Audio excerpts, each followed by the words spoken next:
Dewa Medis Terkuat. Bab 895. Mata Xiao Chen dipenuhi dengan ketidakpedulian, seolah-olah dia sama sekali tidak menganggap serius orang-orang di depannya ini. Apakah kamu sudah cukup bicara? Jika sudah, kamu bisa pergi dan mati. Xiao Chen sudah tahu identitas mereka, jadi tidak perlu tinggal dan bertanya lagi.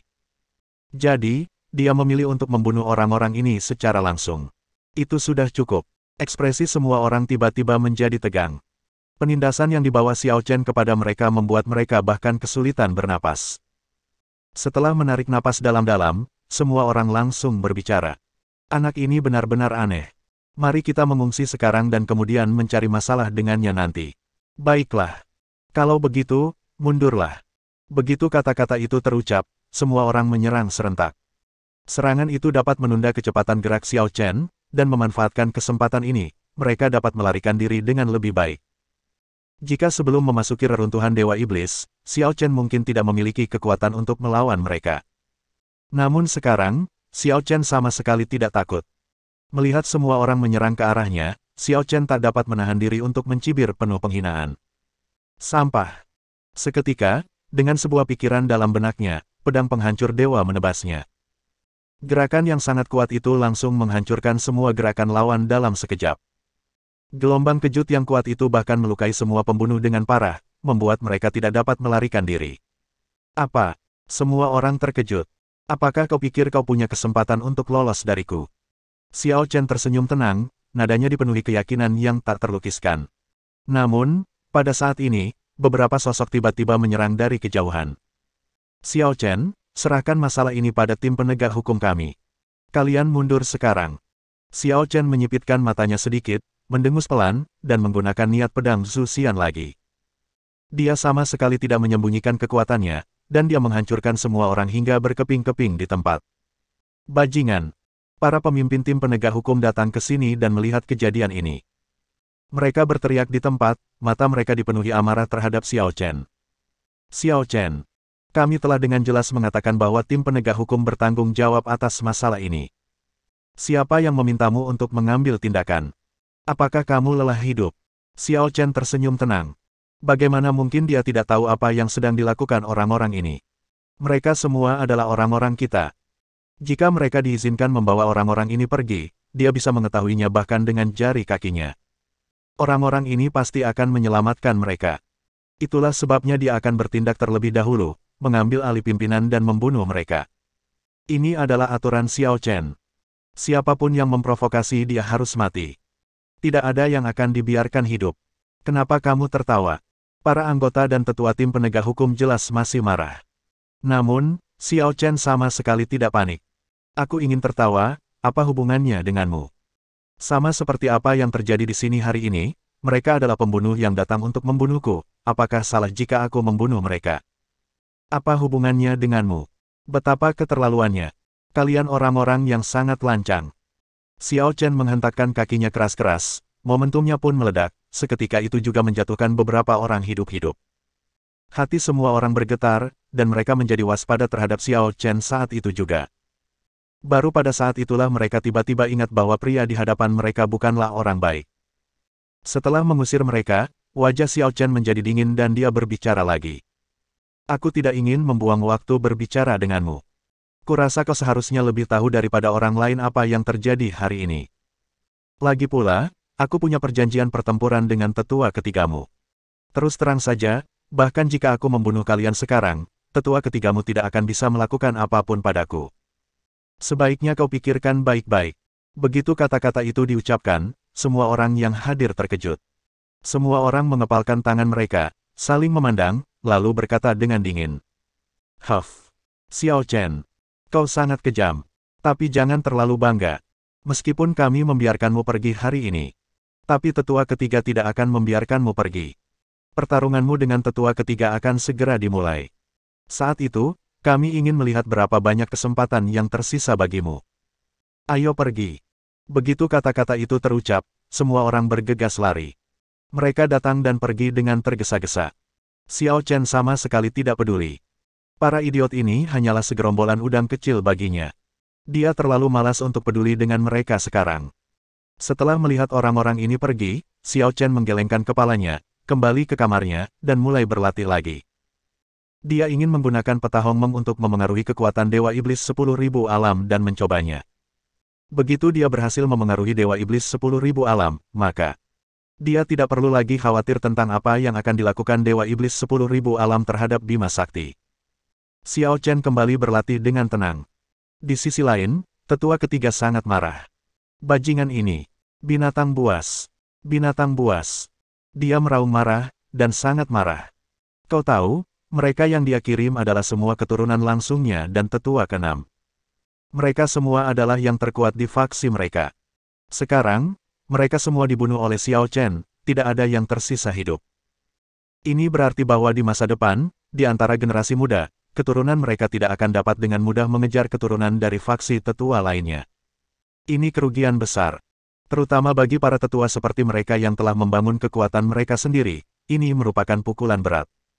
Tetua, tenanglah. Kesehatanmu lebih penting. Semua orang yang hadir berlutut di tanah, berusaha sekuat tenaga untuk membujuk para tetua.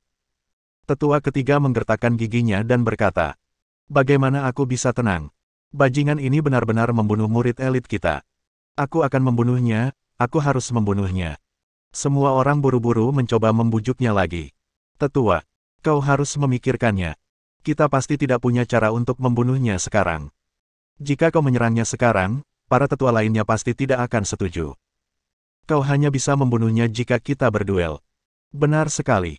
Tetua, prioritas utamamu adalah menenangkan diri dan berlatih dengan baik." Tetua ketiga menarik napas dalam-dalam, dan memaksa dirinya untuk menahan amarah di hatinya. Kemudian, dia berbicara dengan suara dingin. "Bocah itu, cepat atau lambat, aku akan membunuhnya dengan tanganku sendiri. Pada hari pertempuran, aku akan melihat siapa yang bisa menyelamatkanmu." Setelah mengatakan ini, tetua ketiga menjentikkan lengan bajunya, kembali ke ruang rahasianya, dan segera mulai berlatih. Di sini, Xiao Chen juga terus meningkatkan kultivasinya. Tak lama kemudian, kultivasinya telah mencapai 9.999.999 Ki ungu primordial. Masih ada jarak yang sangat kecil antara kita dan Dewa Iblis legendaris dari 10.000 alam. Jangan remehkan jarak yang sangat kecil ini. Sebagai titik pemisah, yang satu ada di surga dan yang lainnya ada di bawah tanah. Bab 896. Kali ini, kita hanya sedikit menjauh dari alam Dewa Iblis, tetapi masih sama seperti sebelumnya. Aku tidak bisa menembus penghalang terakhir ini. Tampaknya alam Dewa Iblis 10.000 alam juga membutuhkan tingkat pemahaman tertentu. Sambil menggelengkan kepalanya, Xiao Chen berhenti memikirkannya. Lupakan saja. Bahkan jika aku mau, tidak mungkin aku bisa menyelesaikannya dalam waktu sesingkat itu. Mari kita hadapi tetua ketiga dulu. Hari ini adalah hari untuk bertarung. Meskipun Xiao Chen masih bisa terus berlatih dan mencoba melihat apakah dia bisa menerobos ke alam Dewa Iblis 10.000 alam. Dia harus pergi saat ini. Lagi pula, dia tidak ingin diolok-olok karena penakut dan takut bertarung. Ketika dia keluar dari pengasingannya dan tiba di tempat pertempuran yang disepakati, langit berbintang di sini sudah penuh sesak dengan orang. Pertarungan antara Xiao Chen dan tetua ketiga merupakan peristiwa besar di seluruh galaksi. Siapa yang tidak ingin melihat apa yang akan terjadi pada akhirnya? Apakah Xiao Chen akan dibunuh oleh tetua ketiga, atau apakah tetua ketiga akan memaafkan Xiao Chen? Lihat, Xiao Chen datang. Orang ini benar-benar berani datang. Dan dia datang pagi-pagi sekali. Apa dia tidak takut mati? Siapa tahu, anak ini selalu kejam dan tak kenal takut. Sebelumnya, dia juga mendapat kasih sayang dari Master Dewa Iblis 10.000 alam, jadi dia sedikit terbawa suasana dan menjadi puas diri, kan? Kalau begitu, coba tebak siapa yang akan menang dalam pertarungan antara anak ini dan tetua ketiga. Apakah kita masih perlu menebak? Apakah kamu bercanda? Kamu tahu, tetua ketiga adalah eksistensi tingkat tetua. Kita bisa menebak seberapa kuat dia dengan jari-jari kaki kita. Bagaimana mungkin Xiao Chen menjadi lawannya? Benar sekali. Xiao Chen bahkan tidak layak memakai sepatu tetua ketiga. Tapi, dia pasti ingin menjadi pusat perhatian. Di saat-saat terakhir, aku khawatir dia akan menggunakan gelar Dewa Iblis 10.000 alam untuk menekan tetua ketiga. Semua orang menggelengkan kepala, menatap Xiao Chen dengan senyum mengejek di mata mereka. Namun, Xiao Chen terlalu malas untuk memperhatikan mereka. Pada saat ini, matanya setenang air, dan dia tidak peduli sama sekali. Bagaimana mungkin sekelompok semut ini dapat melihat kebesarannya? Dia bergerak perlahan dan tiba di planet itu. Awalnya, planet ini adalah planet yang bertanggung jawab atas pendaftaran. Diperkirakan bahwa kemarahan di antara para tetua telah secara langsung menyebabkan planet itu terbelah dua hidup-hidup. Pada saat ini, planet itu seperti tumpukan batu tak berwarna, tergeletak dengan tenang di langit berbintang. Setelah Xiao Chen tiba, dia meletakkan tangannya di belakang punggungnya dan mulai menutup matanya dan beristirahat. Tidak lama kemudian, beberapa aura lainnya melesat ke arahnya dengan cepat. Setiap aura ini begitu luar biasa sehingga mustahil untuk melihatnya secara langsung. Jelaslah, orang-orang ini semuanya berada pada tingkat yang lebih tua. Karena di sini, hanya orang tua yang bisa mencapai level ini. Lihat, tetua ketiga ada di sini. Sekarang setelah tetua ketiga tiba, pertarungan tak terelakkan. Aku hanya ingin tahu berapa banyak gerakan yang bisa ditahan Xiao Chen. Semoga dia tidak akan bertahan lebih lama lagi. Orang ini sudah sangat jahat. Kurasa sebaiknya kita biarkan Tuhan saja yang mengambilnya. Mengabaikan kata-kata semua orang, tetua ketiga dengan cepat datang ke sisi berlawanan dari Xiao Chen, yang merupakan separuh reruntuhan planet lainnya. Xiao Chen tampak acuh tak acuh dan berkata, "Kamu datang agak terlambat. Kupikir kamu akan datang lebih awal." Tetua ketiga tersenyum dingin. "Ada apa? Apakah kamu begitu ingin mati?" Xiao Chen mengangkat bahu. "Kau ingin mati? Kurasa kau salah paham. Kau tidak berhak membiarkanku mati. Tapi, menurutku, kau harus memikirkan dirimu sendiri. Kau tidak akan lama lagi mati. Bagaimana kalau kau berdoa untuk dirimu sendiri dulu?" Kesombongan Xiao Chen membuat semua orang yang hadir terdiam. Di mata mereka, Xiao Chen tampak seperti badut yang mencari kematian. Dan, yang terpenting, orang ini sama sekali tidak punya kesadaran diri. Siapakah yang ada di depannya? Itu adalah tetua ketiga. Di seluruh kuil iblis Wanyu, kekuatannya merupakan satu dari sedikit dan dia sangat maju. Tidak apa-apa jika dia tidak mencoba menenangkan kemarahan pihak lain, tetapi dia malah ingin membuat pihak lain marah. Itu terlalu tidak bijaksana. Tetua ketiga tersenyum dingin, melirik para tetua lainnya, dan mencibir. "Kalian semua melihatnya, kan? Bukan aku yang ingin menimbulkan masalah baginya, dialah yang ingin menimbulkan masalah bagiku, dan dialah yang mencari masalah.